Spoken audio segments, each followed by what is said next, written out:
Universitas Katolik Indonesia Santo Paulus Rute ingin mewawancarai di Kelurahan Bebelang. Terus kami ditugaskan untuk mewawancarai tentang kesadaran hukum masyarakat dalam menjalankan kewajiban warga negara di Kelurahan Bebelang.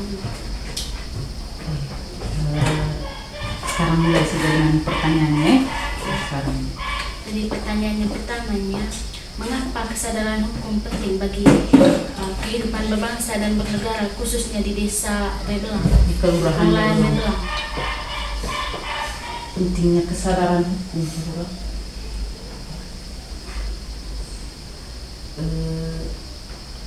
Pentingnya kesadaran hukum bagi masyarakat Kelurahan Bebelang itu yang paling utama supaya masyarakat itu sadar bahwa kalau misalnya berbuat sesuatu yang tidak sesuai dengan aturan perundang-undangan yang berlaku, maka ada sanksi. Saya rasa mungkin ada penambahan dari Pak Luas. Oke, terima kasih jawabannya. Pertanyaan kedua, apa contoh nyata kewajiban warga negara yang menunjukkan adanya kesadaran hukum di desa Bebelang, di Kelurahan Bebelang? Contohnya yang pertama itu yang menjadi kebiasaan di masyarakat itu, contohnya soal mencuri. Mencuri berarti ada dia punya hukum atau pasal, ada sanksinya. Itu juga apalagi yang berkaitan dengan membunuh orang, atau apalagi kalau yang berkaitan dengan hukum, contohnya tadi ketatan hukum. Iya. Contohnya saya mencuri. Kalau perbuatan melawan hukum, jelas ada sanksi toh. Misal tadi jika contoh kalau mencuri jelas ada sanksinya. Ada pasal yang mengatur tentang itu. Maka diharapkan untuk masyarakat itu tidak boleh melakukan kegiatan-kegiatan yang melanggar hukum. Saya rasa mungkin itu. Pertanyaan ketiganya, Bisa sedikit. mengapa sebagian masyarakat masih rendah kesadaran hukumnya padahal sudah ada aturan yang jelas? Misalnya mereka melanggar aturan dari pihak pemerintah Kelurahan Bebelang ini. Lebih karena apa kesadaran masyarakat itu rendah sekali, bisa terutama dengan terutama yang berkaitan dengan kewajiban masyarakat bernegara lebih karena begini, masyarakat kita itu mentaati aturan lebih karena ada sesuatu yang negara berikan kepada mereka. Kalau negara tidak berbuat sesuatu kepada mereka, maka kesadaran masyarakat untuk mentaati itu juga rendah sekali. Saya akan contoh begini, kan ada banyak bantuan yang diberikan kepada masyarakat. Kita di kelurahan misalnya ada sembako, ada BK. Masyarakat yang mendapatkan bantuan-bantuan semacam itu, kesadaran untuk mentaati aturan, misalnya kewajiban mereka kepada negara, itu lebih tinggi kesadarannya ketimbang saudara-saudara kita yang tidak menjadi bagian dari penerima itu, yang diperhatikan khusus oleh negara. Maka ketaatan mereka kepada negara juga rendah sekali. Misal saya contoh begini, kewajiban membayar pajak, hal yang nyata itu kan yang masyarakat buat kepada negara itu kan pajak. Jadi kalau masyarakat kita yang tidak menjadi bagian dari penerima bantuan dari negara itu, mereka punya kesadaran membayar pajak dia juga rendah sekali. Itu. Saya pikir itu. Lanjut ke pertanyaan yang keempat. Jadi bagaimana cara meningkatkan kesadaran hukum masyarakat di lingkungan sekitar Kelurahan Bebelang? Kita tidak jemunya untuk memberikan semacam edukasi kepada masyarakat bahwa tadi kan saya kasih contoh, misalnya kepada masyarakat yang tidak menjadi bagian dari penerima bantuan, bahwa kesadaran membayar pajak itu kewajiban masyarakat kepada negara, karena negara telah berbuat sesuatu kepada masyarakat.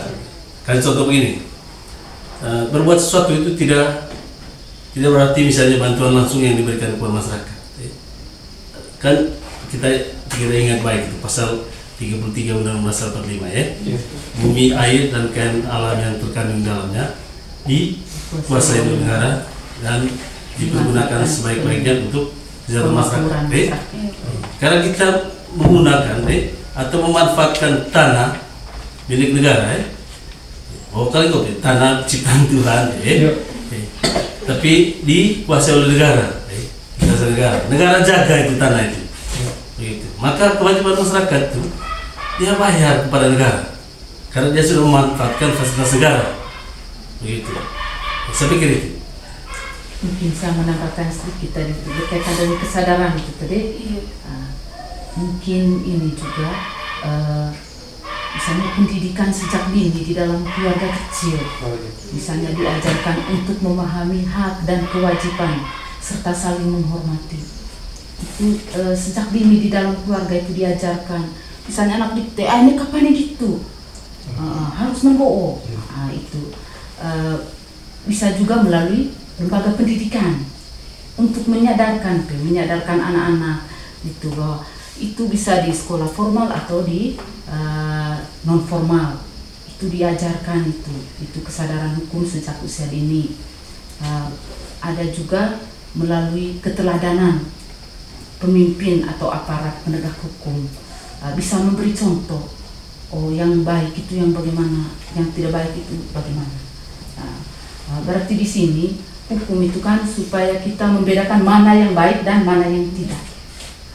Itu secara sederhananya, secara berpikirnya, saya rasa seperti itu. Ibu Pak, pertanyaan yang kelima, bagaimana tingkat kesadaran hukum masyarakat terhadap kewajiban pajak sebagai warga negara? Saya rasa sudah dijelaskan. Untuk sementara memang di Luar Belang, karena kita ngomong contoh kasus di Belang Jadi 2 tahun terakhir ini memang kalau indikatornya adalah pajak, maka saya mengatakan bahwa kesadaran masyarakat terhadap kewajibannya membayar pajak itu 2 tahun terakhir ini tinggi sekali. Itu karena kita di 2 tahun terakhir ini persentasenya mencapai 90%. Itu. Saya berkesimpulan sementara bahwa membayar pajak itu didasarkan pada sebuah kesadaran bahwa itu kewajiban masyarakat terhadap negara. Gitu. Saya pikir itu. Pertanyaan yang ke-6, Pak. Apa saja bentuk kewajiban warga negara yang paling disadari oleh masyarakat secara hukum?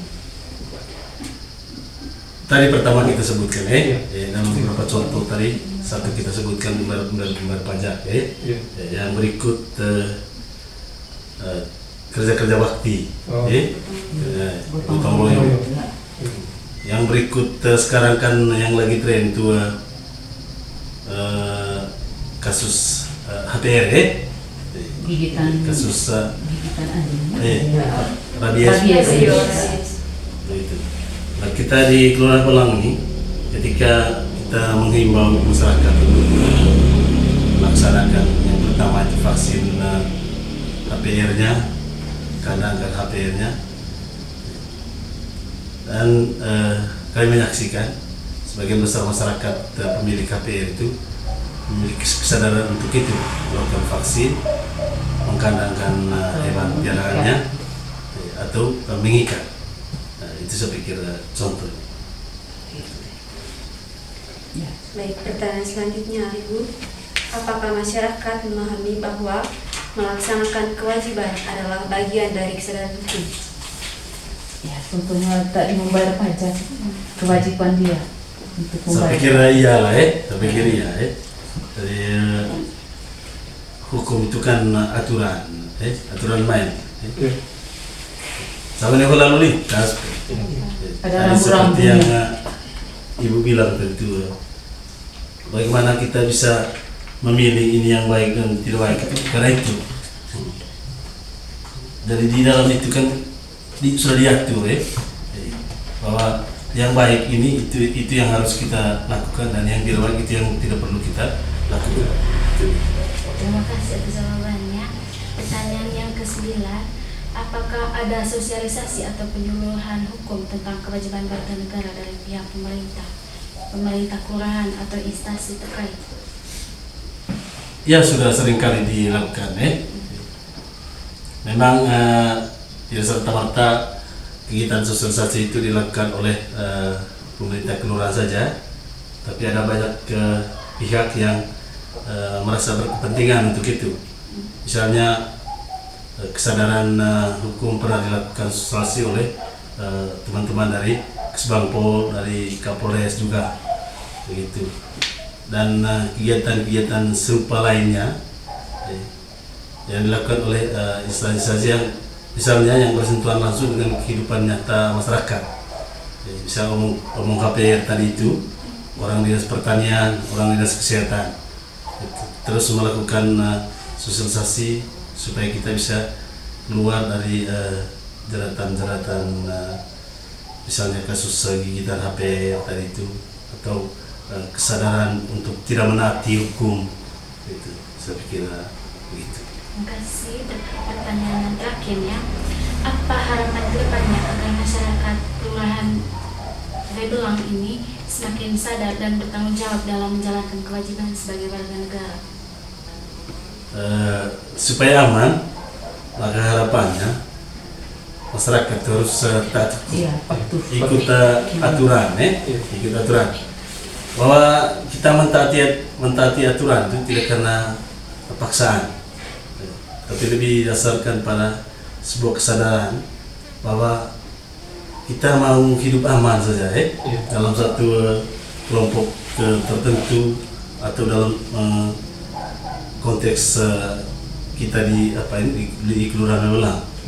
Begitu. Jadi hidup saja sesuai dengan rambu-rambu yang ada supaya aman, supaya aman. Dari kita mengharapkan supaya situasi selalu kondusif, maka satu syaratnya hidup sesuai dengan aturan. Gitu. Saya pikir itu. Terima kasih atas jawabannya. Itu saja pertanyaan dari kami. Sekian. Ya baik, terima kasih banyak. Oke.